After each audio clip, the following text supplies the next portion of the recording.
48 lakh rupees. अब ये एक शॉकिंग न्यूज़ है, लेकिन लैम्बोर्गिनी उरुस को भी कंसिडर कर सकते हैं। कंप्लीटली नॉकडाउन फॉर्म या कंपोनेंट्स के फॉर्म में इंपोर्ट किया, वो अच्छी खासी ड्यूटी जो है वो इलेक्ट्रिक व्हीकल्स की। 4 करोड़ के अंदर आप लग्जूरियस घर जो है वो एक खरीद सकते हैं with full option.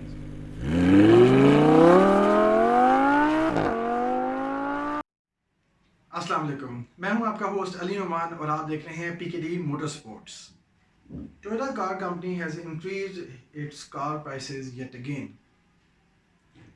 Toyota Indus Motors has increased its car prices yet again.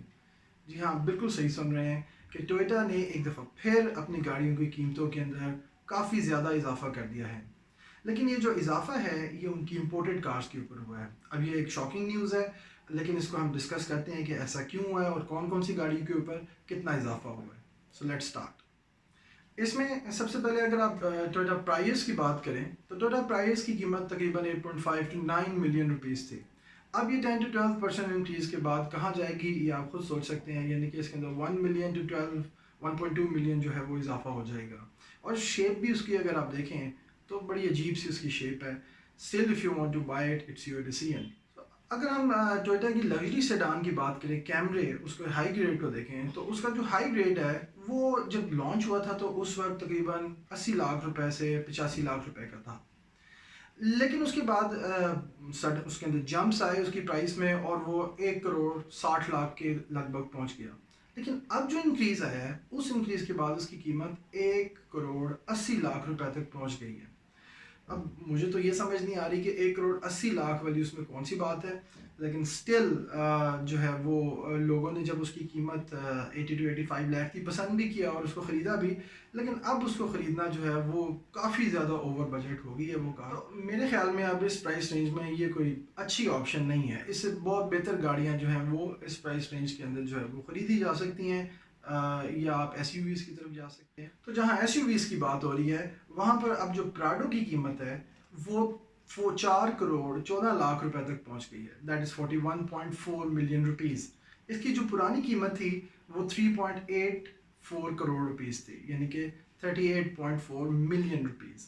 ये तकरीबन 30 लाख रुपए का इजाफा है और ये बहुत ज़्यादा इजाफा है। 30 लाख रुपीज़, 30 लाख रुपीज़ में आप कोई भी अच्छी सेडान जो है वो इजीली ख़रीद सकते हैं। So still it's your choice. अगर आप 4 करोड़ 14 लाख रुपए के अंदर प्राडो ख़रीदना चाहते हैं तो मेरे ख्याल में तो 4 करोड़ के अंदर आप किसी भी अच्छी सोसाइटी के अंदर जो है वो लग्जूरियस घर जो है वो एक ख़रीद सकते हैं विद फुल ऑप्शंस। उसके अंदर स्विमिंग पूल, जिम, लॉन और फुली ऑटोमेटेड होम, ये सारी फैसिलिटीज़ आपको मिल सकती है। तो स्टिल इट्स योर ऑप्शन, अगर आप स्पेंड करना चाहते हैं सो गो फॉर इट। सो इस प्राइस रेंज के अंदर आप जो है वो लैम्बोर्गिनी उरुस को भी कंसिडर कर सकते हैं। अब लैम्बोर्गिनी उरुस एक एसयूवी है और ये 4 लीटर टर्बो ट्विन इंजन के साथ आती है और इसकी जो मैक्स स्पीड है वो 300 किलोमीटर पर आवर जो है वहाँ तक चली जाती है और 0 टू 100 ये 3.2 सेकंड्स के अंदर करती है। It comes with 641 horse power engine और फीचर्स इसके अंदर बेशुमार है। इसकी शेप जो है वो ज़बरदस्त है, कलर्स ऑप्शन इसके अंदर बेहद ज़बरदस्त हैं। तो I think it is much better option. ये $2 लाख को कॉस्ट करती है जो पाकिस्तानी 3 करोड़ 40 लाख रुपया बनता है। अब इसके अंदर अगर आप सारी की सारी ड्यूटीज़ और सब कुछ डाल भी दें तो मैक्सिमम आप इसको डबल कर लें तो ये तकरीबन 7 करोड़ तक आपको जो है वो कॉस्ट करेगी। और अगर आप इसको 2-3 साल या 4 साल आप इसको रखना चाहते हैं तो आप इसके अंदर 1-2 करोड़ रुपया और ऐड कर लें इसकी कॉस्ट मेंटेनेंस और फ्यूलिंग का, तो ये आपको 8 से 9 करोड़ के अंदर जो है वो बेहतरीन किस्म का एक जो है आइकॉनिक किस्म का जो है वो पैकेज आपको मिल जाएगा, जो कि लैंड क्रूज़र से तो बहुत ही बेहतर है। सो अगर कोई 5.25 करोड़ रुपया खर्च सकता है लैंड क्रूज़र के ऊपर तो वो इस ऑप्शन को भी ज़रूर देखें। और हाँ, घर की ऑप्शन तो मौजूद ही है आपके पास। तो एक बात मैं जल्दी से बताता जाऊँ कि अगर आपको ये वीडियो पसंद आ रही है और हमारे चैनल को पसंद कर रहे हैं आप, तो आप सब्सक्राइब का बटन और बेल नोटिफिकेशन को ज़रूर ऑन कर दें, 100 की स्पीड के ऊपर प्रेस। इसके अलावा अगर ट्रांसपोर्टेशन व्हीकल्स की बात करें तो उसके अंदर जो हाई एस है उसका जो टॉप ग्रेड मॉडल है और जो कोस्टर है 29 सीटर, इसके अंदर भी आपको जो है वो 11 से 12 लाख रुपया जो है इजाफा देखने को मिलता है, विच इज़ टू मच। अब देखना यह है कि ये इतनी कीमतें जो हाइप हुई हैं वो क्यों हुई हैं। इसमें एक बात तो ये हो सकती है कि जो ट्रेड डेफिसिट को कम करने के लिए जो रुपीज़ की कीमत एडजस्ट की गई है डॉलर्स के अगेंस्ट, उसको इन कंपनीज़ ने जो है वो एडजस्ट करते हुए जो है ये इजाफा किया है। लेकिन मेरा नहीं ख्याल कि ये जो इतना ज़्यादा हाइक आया है ये उसकी वजह से है। इसके अंदर ये जो इनकी कंपनीज़ की अपनी जो प्रॉफिट मार्जिन है वो भी शामिल है। सो ये बहुत ज़्यादा है और मेरे ख्याल में चेक एंड बैलेंस होना चाहिए। क्या इंटरनेशनल लेवल के ऊपर कोई टोयोटा इंडस के ऊपर चेक एंड बैलेंस रखने वाला नहीं है? क्या हम उनसे ये क्वेश्चंस नहीं कर सकते कि ये इतने ज़्यादा प्राइस मार्जिन जो हैं ये जस्टिफाइड नहीं हैं? और इसके अलावा दूसरा सवाल ये बनता है कि अगर इतने ज़्यादा वो इजाफा कर रहे हैं तो हमें फिर भी जो है लैंड क्रूज़र प्राडो इस तरह की लग्जरी गाड़ियाँ जो हैं वो सड़कों पे देखने को मिलती हैं और मे भी अभी भी जो है वो लोग इन गाड़ियों को ख़रीदें और उनको इस्तेमाल करें।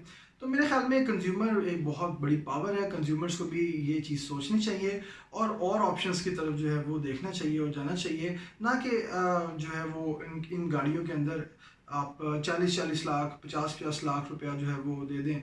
अब प्राडो जो है वो 48 लाख रुपये, लैंड क्रूज़र जो है 48 लाख रुपया उसके अंदर इजाफा हो गया। आप पूरी किया स्पोर्टेज ले सकते हैं इसके अंदर, which is a very good S cross over.